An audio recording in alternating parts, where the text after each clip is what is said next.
Pas lagi enak-enaknya potong cabe, tiba-tiba pisaunya patah. Alamat pisau baru nih. Hai, assalamualaikum. Balik lagi di daily vlog Ibu agak muda satu anak. Jadi ceritanya hari ini tuh aku belanja mingguannya agak jauhan ya bun. Ini tuh aku belanjanya di pusat pasar, pasar jodoh namanya. Ya kali aja harganya jodoh ya bun. Agak becek dikit nggak ngaruh ya wir. Soalnya harganya memang se-worth it itu. Aku aja tuh sampai kebingungan gitu kalau udah belanja ke pasar jodoh. BTW aku baru 2 kali ini belanja ke sana selama di Batam ini. Pengen sih sebenarnya aku tuh belanja mingguan ke pusat pasar, pasar jodoh ini, tapi sangat tidak memungkinkan kalau aku tuh perginya berdua sama si bocil. Mengingat ini tuh pasarnya kayak bener-bener padat gitu loh. Aku kasihan sama si bocil, keempat orang ramai gitu. Tapi mungkin nanti kalau misalnya si bocilnya agak besaran dikit ya boleh kali ya. Karena kalau misalnya aku maksain pergi sama si bocil, udahlah aku nenteng belanjaan berat, terus aku pilih-pilih barang lagi bareng bocil, ditambah lagi aku menggendong si bocil karena nggak mungkin bocil diturunin, itu padat dan becek banget. Tapi kalau soal harga worth it sih belanja di pasar jodoh ini. Kayak misalnya tadi tuh aku beli ayam per kilonya di 36.000, terus aku belinya 3 kilo itu tuh udah selisih 12.000. Karena kalau di pasar deket rumah aku itu kayaknya udah pasti 40.000 deh. BTW tadi tuh pas di pasar jodoh aku nggak ambil video ya bun karena ribet. Nah ini di sini aku lanjut mau bikin sambal kecap. Tadi tuh udah selesai goreng tempe, tahu-tahu pisaunya patah dong bun. Padahal dari tadi tuh aku nggak ada motong yang keras-keras, baru potong tempe, bawang, terus aku pakai untuk motong cabai. Tahu-tahu ini tuh pisaunya patah. Mungkin dia udah lelah karena dia sudah menemaniku beberapa tahun ini, dan itu tuh pisau tempur gitu ya bun. Segala sesuatunya aku tuh pakai pisau itu ya karena emang seenaknya itu dipakai. Ini tuh ada yang kecil, tapi kalau yang kecil ini kan kurang pas gitu kalau misalnya kita pakai untuk potong-potong. Palingan kalau pisau yang kecil tuh aku pakainya untuk ngupas-ngupas, kayak ngupas buah ataupun ngupas bawang, itu enak banget kan karena ringan di tangan. Karena kalau yang besar itu lumayan berat dan tajam juga. Nah ini sambal kecap udah selesai, tempe juga udah tinggal dilahap. Ini tuh BTW sengaja kita bikinnya yang nggak pakai tepung kayak gini karena tadi tuh Pak Su request minta tempe goreng yang polosan kayak gini karena tadi tuh tempenya kelihatannya enak banget gitu, padat. Dan ternyata bener ini tuh tempenya enak dan ya rasa tempe.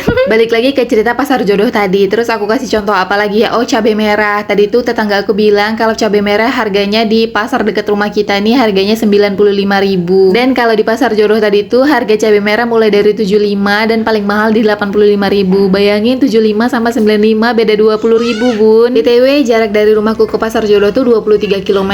Kurang lebih ya 20-30 menitan gitu kalau misalnya naik motor. Terlalu jauh sih memang. Bahkan kemarin pas aku kerja juga setiap hari bolak-balik pasar jodoh ini karena mall aku kerja tuh ya deket pasar jodoh ini. Nah setelah cemil-cemil tempe tadi, di sini lanjut aku mau cuci ayamnya. Ini tuh aku udah selesai cucinya, langsung di sini aku mau pilihin aja. Seperti biasa ini tuh aku pasti selalu pisah-pisahin gitu antara paha bawah, paha atas, dada ataupun sayapnya. Tadi tuh beneran aku nggak ngelirik ikan-ikan yang lain. Aku tuh cuman ambil ayam ini 3 kilo yang aku bilang harganya 36.000 tadi. Selesai ini aku mau lanjut beresin belanjaan dan bikin ayam goreng tepung. Tungguin video selanjutnya ya. Bye bye. Assalamualaikum.